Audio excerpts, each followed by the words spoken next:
गणित है ना, क्लास 9th क्लास, अध्याय 3 भूगोल है। कौन सा विषय है? भूगोल है। कहता है भूगोल है, कौन सा चैप्टर है? अपवाह स्वरूप है, अपवाह स्वरूप। ठीक है, कहता है अपवाह शब्द का जो अर्थ होता है जल प्रवाह। अपवाह का शाब्दिक अर्थ क्या होता है? जल का प्रवाह होना। ठीक है, कहता है एक नदी तंत्र द्वारा जिस मिट्टी क्षेत्र का जल प्रवाहित होता है उसे क्या कहते हैं? तो उसे हम लोग अपवाह द्रोणी के नाम से जाना जाता है। क्या नाम देते हैं? अपवाह द्रोणी।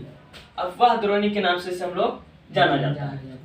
कहता है भारत की नदियों को 2 भागों में बांटा गया। भारत की नदियों को कितने भागों में बांटा गया है? 2 भागों में बांटा गया है।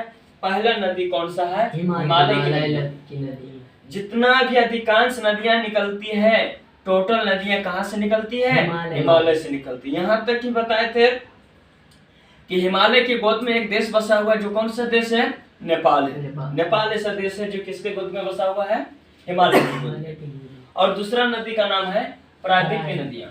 कौन सा नदियां? प्रायद्वीपीय नदियां। कहता है विश्व की सबसे बड़ी अफवाह बेसिन कौन सी नदी की है? तो अमेजन नदी की। कौन सी नदी की है?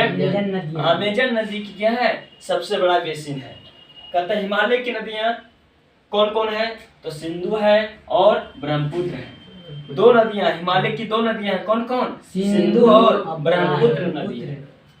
कहता है प्रायद्वीपीय भारत की अधिकांश नदियां कहाँ जाकर गिरती है? जितने भी प्रायद्वीप की नदियां हैं, टोटल नदियां जितनी भी है, अधिकांश नदियां यानी 90% नदियां जाकर के बंगाल की खाड़ी में क्या होती है? गिर जाती है।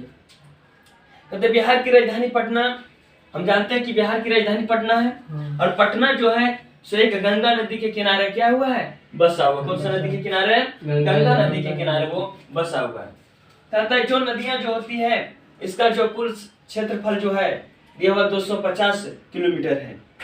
ठीक है, इनका जो सहायक नदियां हैं जास्कर, नुब्रा, हंजा और सो, ये सब इसका क्या है?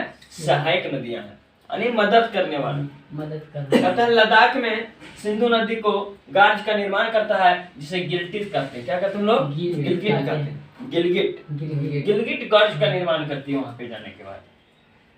जैसे हो गया पाकिस्तान, यानी मिठान कोट जो है पाकिस्तान में है। कहाँ है? मिठान कोट कहाँ है? पाकिस्तान में। हम जानते हैं कि पाकिस्तान जो हमारा आजाद हुआ था 14 अगस्त 1947 ईस्वी को आजाद हुआ था। ठीक उसके एक दिन के बाद हमारा भारत देश आजाद हो गया था, और उसी में जाकर के मिठान कोट कहाँ पे पड़ता है? तो पाकिस्तान में पड़ता है। कहाँ पड़ता है? पाकिस्तान में पड़ता है। कहता सतलज, सिंधु, ब्यास, रावी, झेलम, चिनाब, ये सब नदियां कहाँ है? टोटल नदियां जाकर के मिल जाती है। कहाँ पे? टोटल नदियां जाकर के कहाँ मिल जाती है? तो गंगा नदी में मिल जाती है। कहते हैं गंगा नदी की कुल जो लंबाई है 2525 किलोमीटर है। गंगा नदी की कुल लंबाई कितनी किलोमीटर है? 2525 किलोमीटर है, यानी लंबाई इसका जहाँ तक कि हमारे गंगा नदी जो फैली हुई है 2525 किलोमीटर में है।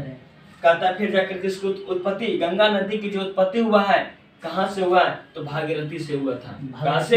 भागीरथी से हुआ था। और भागीरथी क्या नहीं, गौमुख से हुआ था। कहाँ से? गौमुख से हुआ था। और कौन कौन से राज्य इसका पानी जाता है?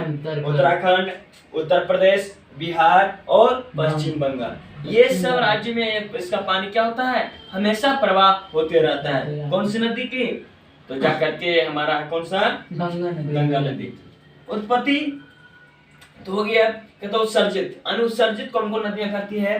तो यमुना, घाघरा, गंडक, कोसी, मेघना, है ना। ये सब नदियां जो है कोसी, बिहार का सो किस नदी को कहते हैं? कोसी नदी को हम लोग जानते हैं।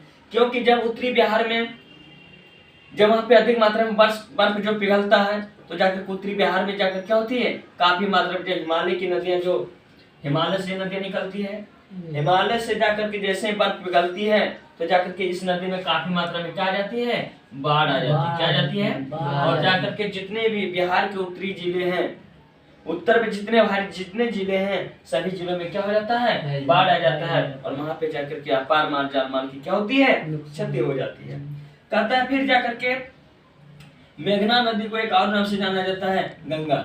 अब पूछेगा गंगा नदी को किस नाम से जानते हैं? तो मेघना के नाम से जानते हैं। ठीक है,